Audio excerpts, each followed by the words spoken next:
Hello guys, welcome to my YouTube channel. ನಾನಿವತ್ತು ಮಂಗಳೂರಿನ style ಮರವೈ ಸುಕ್ಕ ಮಾಡುವಂತ ಇದ್ದೇನೆ ಗೈಸ್. ಬನ್ನಿ ಹೇಗೆ ಮಾಡೋದು ಅಂತ ಹೇಳ್ಕೊಡ್ತೇನೆ. ಅದಕ್ಕಿಂತ ಮುಂಚೆ ನಮ್ಮ ಕುಡ್ಲದ ಗಮ್ಮತ್ ಚಾನಲ್ನ ಯಾರು ಸಬ್ಸ್ಕ್ರೈಬ್ ಮಾಡಿಲ್ಲ ಪ್ಲೀಸ್ ಮಾಡ್ಕೊಳ್ಳಿ ಆಯಿತಾ. ಇವಾಗ ಮರವೈ ಸುಕ್ಕ ಮಸಾಲ ಹುರ್ಕೋಬೇಕು. ಆಮೇಲೆ ಕಾಯಿ ತುರಿ ಫ್ರೈ ಮಾಡಿಬಿಟ್ಟು ಸೈಡಲ್ಲಿ ಇಟ್ಟಿರಿ.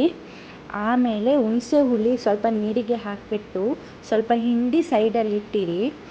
ಆಮೇಲೆ ಮರವೈ ಇದೆಯಲ್ಲ ಅದನ್ನ ಕುಕ್ಕರಲ್ಲಿ ಬೇಯಿಸಬೇಕು. ಒಂದು 2 ವಿಸಿಲಾದರೂ ಇಟ್ಟು ಬೇಯಿಸಬೇಕು.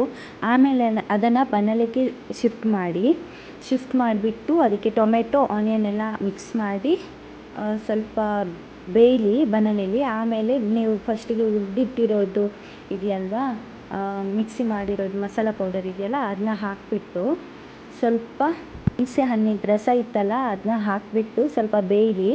ಆಮೇಲೆ ತೆಂಗಿನಕಾಯಿ ಇದೆಯಲ್ಲ ಅದನ್ನ ಸ್ವಲ್ಪ ಗ್ರೈಂಡ್ ಮಾಡಿಬಿಟ್ಟು ಅದನ್ನು ಹಾಕ್ಬಿಡಿ. ಅದಕ್ಕೆ ಹಾಕಿಬಿಟ್ಟು ಸ್ವಲ್ಪ ಆ ಕಡೆ ಈ ಕಡೆ ಕಲರಿಸಿ ಒಂದು ಸ್ಪೂನ್ ತಗೊಂಡು ಆಮೇಲೆ ಫೈನಲಾಗಿ ಈ ಥರ ಆಗುತ್ತೆ ನೋಡಿ. ತುಂಬಾ ಟೇಸ್ಟಿ ಆಗುತ್ತೆ. ತುಂಬ ಅಂದರೆ ತುಂಬಾ ಟೇಸ್ಟಿ ಆಗುತ್ತೆ ನೋಡಿ. ನೀವು ಕೂಡ ಮನೇಲಿ ಒಂದು ಸರಿ ಟ್ರೈ ಮಾಡಿಬಿಟ್ಟು ನನಗೆ ಹೇಗಾಗಿತ್ತು ಅಂತ ಕಮೆಂಟ್ ಮಾಡಿ ಆಯಿತಾ. ಓಕೆ ಗೈಸ್, ಇನ್ನೊಂದು ವೀಡಿಯೋದಲ್ಲಿ ಸಿಗುವ. ಅಷ್ಟರವರೆಗೆ ಟಾಟಾ, ಬಾಯ್ ಬಾಯ್.